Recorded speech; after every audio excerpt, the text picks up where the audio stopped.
This episode is brought to you by Progressive, home of the Name Your Price tool. You say how much you want to pay for car insurance, and they'll show you coverage options that fit your budget. It's easy to start a quote. Visit Progressive.com to get started. Progressive Casualty Insurance Company and Affiliates. Price and coverage match limited by state law.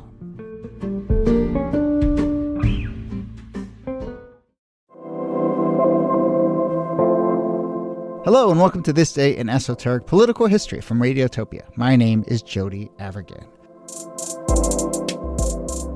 This day, September 30th, 1994. Now, listeners, before I tell you this incident, I should just say that we do focus pretty much exclusively on U.S. political history in this show, and we do get emails from time to time saying we should look at more international stories or start spin-offs in other countries, and I'm a little reluctant to crack that door, but sometimes you get an email about a story that you like so much and you realize, oh gosh, this didn't actually happen in the United States or involve any U.S. figures, but still, we really should do it. We should talk about this day in 1994 when Boris Yeltsin, the Russian president, refused to get off his plane when it landed at Shannon Airport in Ireland. Yeltsin's plane had landed, it had taxied, they'd rolled out that little stair thing on the wheels, right? The Irish head of government was standing at the bottom of that little stair thing with the wheels, ready to greet him. And the man of the hour, Boris Yeltsin, he never showed. He did not get off the plane. So, yes, look, this story involves Russia and Ireland, but I think it does say a lot about geopolitical relationships, post-Cold War politics, which of course has lots of ripple effects for the United States. So it's justified, and it is our chance to paint the picture of Boris Yeltsin, who is quite the figure. So let's do it. Shout out to listener Tammy for suggesting this one. Here, as always, Nicole Hemmer of Vanderbilt and Kellie Carter-Jackson of Wellesley. Hello there. Top of the morning to you, Jody. Oh, there we go. Hey there.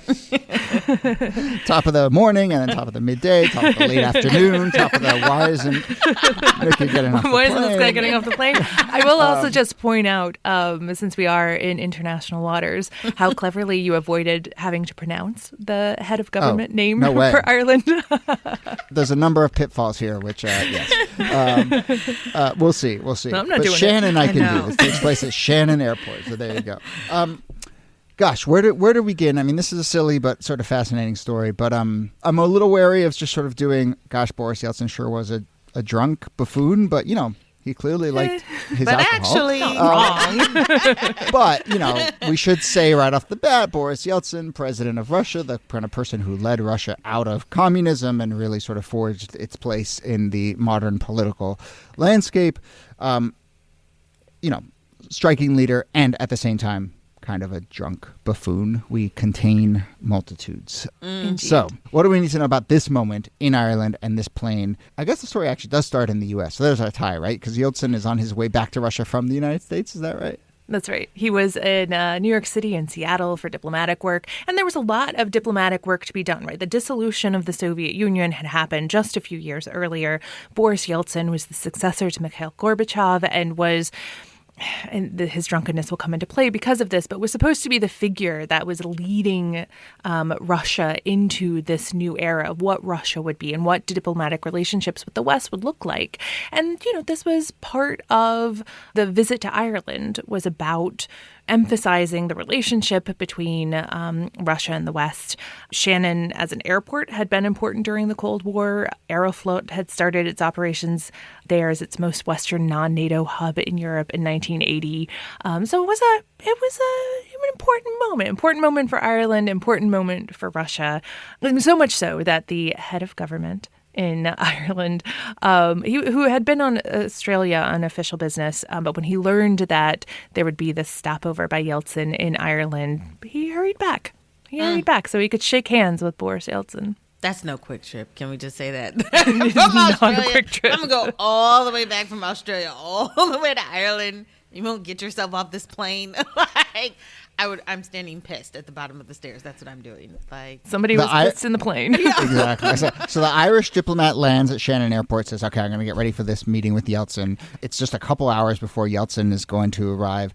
They on the ground are gathering the usual, what you would imagine, you can imagine the usual diplomatic pomp and circumstance. They scramble a band. They try and find a little I don't know if it actually was, but I'm going to assume it was. They're like, hey, where's that staircase on the wheels? Get that thing ready. There's some flags, I'm sure. There's music. There's a carpet. Right, sure, whatever. The first sign that things are going to go a little wrong are that the plane circles for an hour before it even lands. So they're all just standing there looking up going, what is going on? He's supposed to be down here. He's supposed to be doing a quick handshake and quick diplomatic conversation and then on his way. And instead, circling. So what's happening in that moment as best as you can tell on the plane, and then what happens when the plane actually lands? I mean, it's wild because, as you said, the plane circles. Finally, the plane lands, but Yeltsin is not the one that descends the staircase. It's, a member of his team that comes down to greet the Irish president and basically say, well, so Yeltsin's a little indisposed. He's feeling kind of sick. He's probably not going to make it. So how about we just take this meeting together? And as you can imagine, the leader of Ireland is kind of like, what? What do you mean he's sick? What do you mean he's not coming down? He's not showing up? Like, I'm here from Australia. He's not coming down. Well, and there was supposed to be this formal reception at Drummelin Castle. So it's, it's an event that they're supposed to have. And when it becomes clear that Yeltsin... We can talk about what's going on with Yeltsin, but the Yeltsin was in no condition to come off the plane. They end up commandeering the VIP lounge for Delta Airlines, which I love. It's fine. Love that. It's great, right? Well, he was like, "Look, I'm an American Express Reserve member. I can get you in for $25, and I have a free Wi-Fi." That's right. I have a guest pass. Yeah, exactly. But I love that they end up taking this at the lounge. Mm-hmm. This meeting between basically Yeltsin's number 2 and the Irish contingent.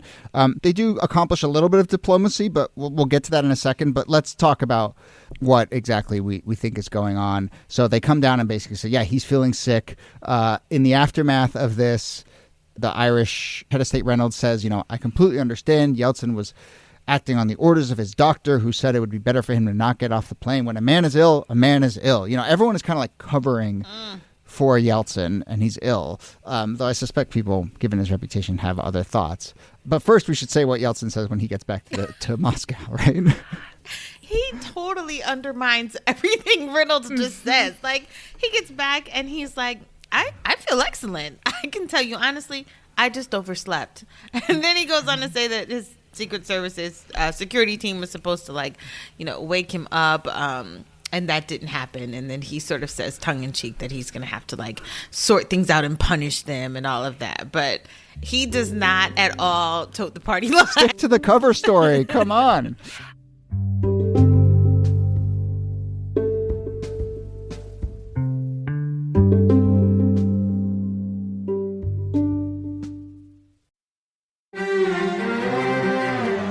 You're used to hearing my voice on the world, bringing you interviews from around the globe. And you hear me reporting environment and climate news. I'm Carolyn Beeler. And I'm Marco Werman. We're now with you hosting the world together. More global journalism with a fresh new sound. Listen to The World on your local public radio station and wherever you find your podcasts.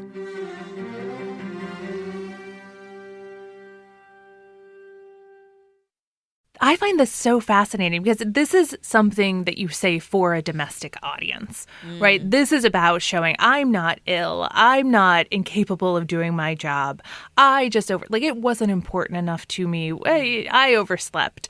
Instead of saying I was too drunk, which, was certainly something that a lot of people thought. In fact, the Irish Times ran a cartoon on its front page the next day, which showed a bottle of vodka bouncing down the stairs, those stairs that you love so much, Jody, while an onlooker says something, at last, a message from President Yeltsin. Right. But there's also, he says he overslept. Again, I think that's entirely for domestic consumption. But then many years later, his daughter says that he actually had a heart attack while he was on the plane. Something else that you could, he if that is what happened, he would not want foreign leaders to know. He wouldn't want domestic folks to know that he was in this sort of serious medical crisis. Totally. I will say, I overslept feels to me like showing more weakness than I was ill, but maybe I'm wrong and maybe I just don't understand. But, I don't know, for whatever reason, I overslept. Flippancy, like, I don't care. Right. I don't give a maybe. F. Maybe. I And then, and then this sort of, screwed up move of saying I'm going to punish my Secret Service for not coming in and waking me up is just, whatever. Yeah, so he's not sticking to the story. He is, in my opinion, kind of like weirdly giving a less convincing or sympathetic story. But, whatever. The point is there's confusion and there's various stories. And then, as you said, Niki, this possible much more serious story of what's actually going on. But, as I said, this is our chance to talk about Yeltsin's reputation in this regard. It is not a surprise. That cartoon that shows up the next day hints at this. I mean, Yeltsin had a real reputation for drunken buffoonery and alcoholism. So do we want to talk about some of the other kind of examples like that of time this? in Germany, that time in Berlin, where they had like a champagne lunch and like musical performers, and he gets wasted and then grabs like a baton and starts like clownishly like orchestrating, like he's the conductor, and then he gets up on stage and he starts dancing with the ladies and the performers on stage. It's wild, and it's completely, unbecoming, certainly of a leader of a country.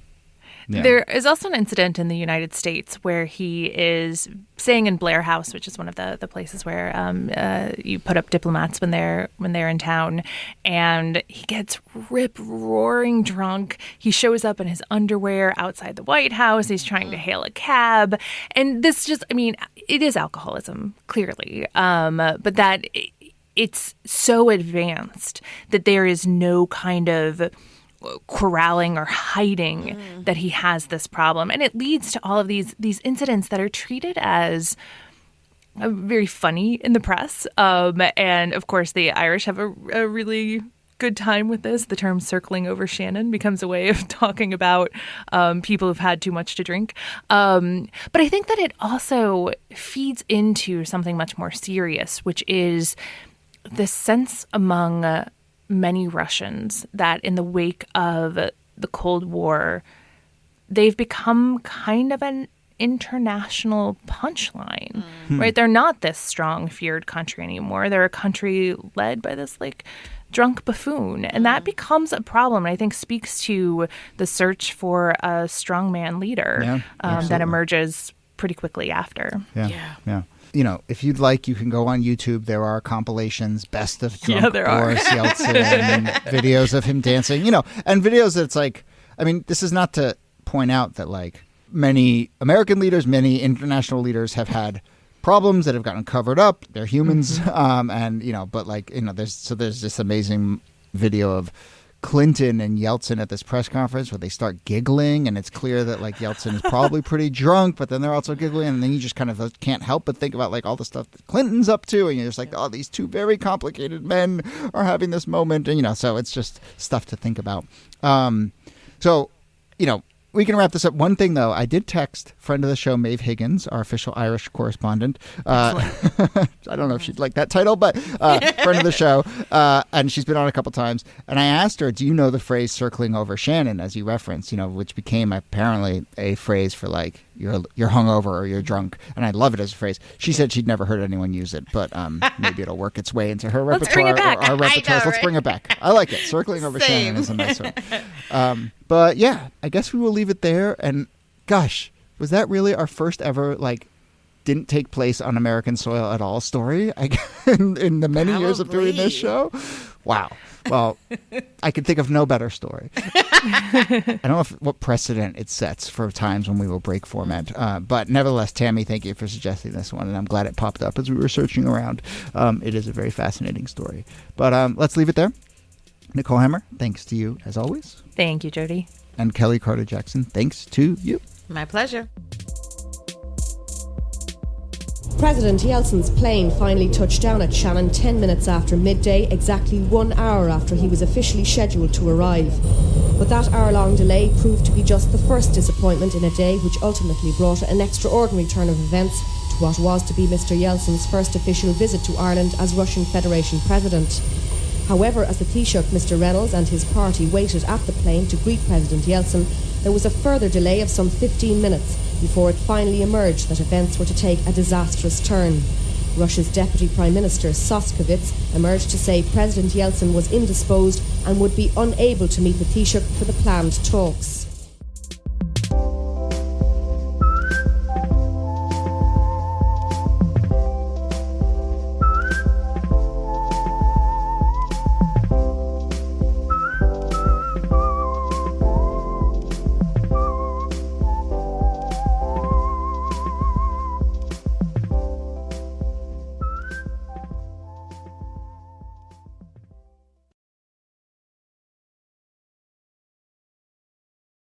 Support for This Day in Esoteric Political History comes from Odoo. What is Odoo? Well, Odoo is an all-in-one management software with apps for every business need. Odoo has apps for CRM, accounting, sales, HR, inventory, manufacturing, and everything in between. And they're all in one easy-to-use software. And the best part about Odoo? All Odoo apps are integrated, helping you get things done faster and more efficiently. So, when you think about business, think Odoo. To learn more, visit odoo.com/thisday. That's ODOO.com/thisday. Radiotopia.